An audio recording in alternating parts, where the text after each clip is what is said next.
Sarah really had the world at her feet in a lot of ways and was just deciding what to do.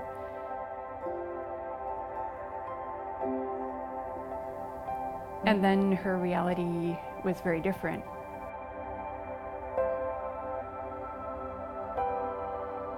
Oh, Sarah was such an easy child to parent. I couldn't have been luckier. She was an only child, but she seemed to, and she had made good friends at school. Loved tap dance. She was also in Girl Scouts, and she got involved in swimming when she was about 10 years old. She was happy, and things didn't bother her.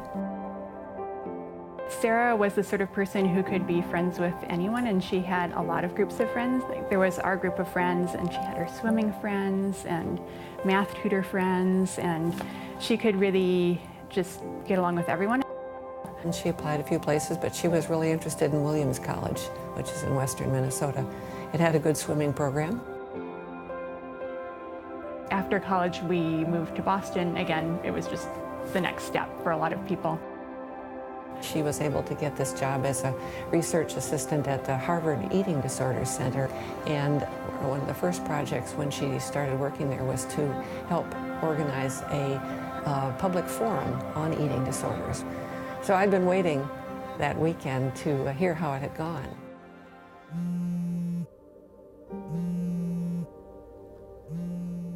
I got a call sooner than I expected at 4 o'clock in the morning, and it was from one of her roommates who told me that Sarah had had a stroke. They were just getting ready for their day like it was a normal day, except that Kara was running late. She said that Sarah was in the shower and that suddenly Sarah was calling out from the shower that she couldn't feel her side, and Kara went in and there she was sitting in the floor of the shower. Sarah had an AV malformation, which is arteriovenous malformation. It basically is a tangle of blood vessels. Because those blood vessels are weak, the walls are weak, if their blood pressure goes up, sometimes for no reason at all, what can happen is the blood vessel can rupture. She was all bandaged up, and she had a breathing tube and a feeding tube, and she was in an induced coma. She had had a portion of her skull removed to relieve pressure on her brain.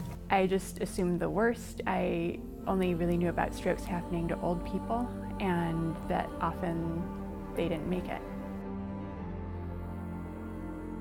I was in the bed, that I just like, what happened? She was rated as minimally responsive. She had done a little bit of responding to questions and pointing things out when she was in the ward, but she needed to get to the rehab hospital to get some real intensive therapy. Especially going out in public, she would use a wheelchair. I thought she was going to be really dependent on Meg for everything.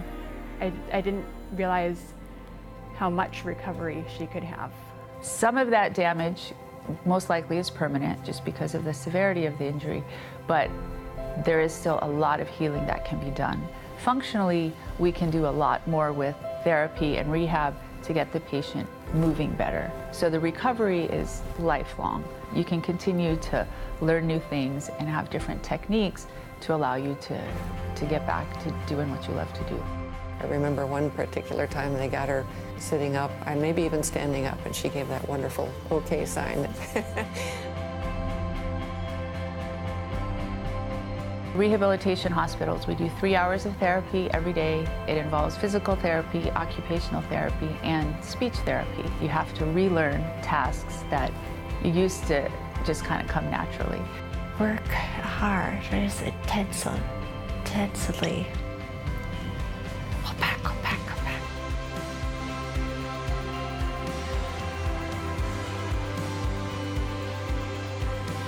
I keep thinking, if I had gone through what Sarah had, I'd just be angry at everybody. And that's not Sarah at all. Having seen her in Boston versus now, I think there are very few things she can't do if she wants to, and I think she's very good at figuring out what she wants and how to get there. Sarah's good about wanting to set some goals for herself, doing some more walking. We go out walking around our neighborhood. Whatever Sarah wants to try and do, I'm glad to try and support her. We're really looking forward to the opportunities that she would have at the Rehab Hospital of the Pacific here. She has great potential. She's still young, she's healthy, and she works hard.